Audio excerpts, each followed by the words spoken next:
మంత్రులకు వ్యక్తిగత సిబ్బంది సమస్యగా పరిణమించారా? పీఏల తీరుతో తీవ్ర ఇబ్బందులు ఎదుర్కొంటున్నారా?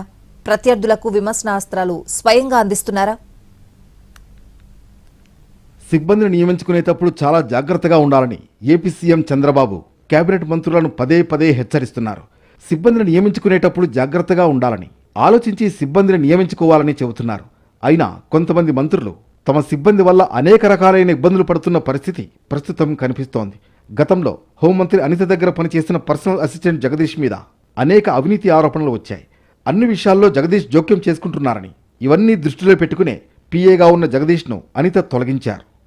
మరో మహిళా మంత్రి గుమ్మడి సంధ్యారాణి విషయంలో కూడా ఇదే జరుగుతోంది. ఆమె ప్రైవేట్ అసిస్టెంట్ సతీష్ అనే వ్యక్తి ఒక మహిళను వేధింపులకు గురి చేయడంతో ఆమె ఫిర్యాదు చేశారు. సీఎం చంద్రబాబు కూడా ఈ విషయంలో సీరియస్ అయ్యారు. మహిళలపై ఈ రకంగా వ్యవహరిస్తే కఠిన చర్యలు ఉంటాయని మంత్రి గుమ్మడి సంధ్యారాణిని హెచ్చరించినట్లు తెలిసింది.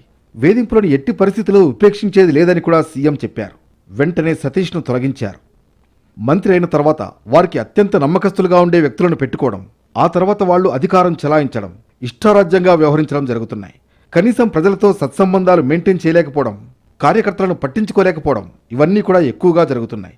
అదేవిధంగా మంత్రుల అధికారాలను దుర్వినియోగం చేస్తున్నారని చాలామంది ఫిర్యాదులు చేయడం జరుగుతోంది.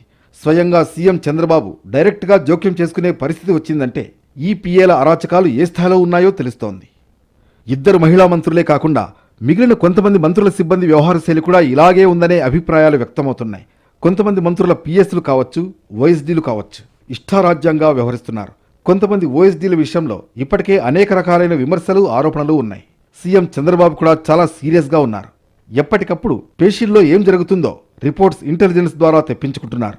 అయినా కూడా కొంతమంది ఓఎస్డీల పనితీరులో ఎలాంటి మార్పు కూడా రావట్లేదు. అసలు వీళ్లు కార్యకర్తలను కానీ సామాన్య జనాన్ని కానీ పట్టించుకుంటున్నారా?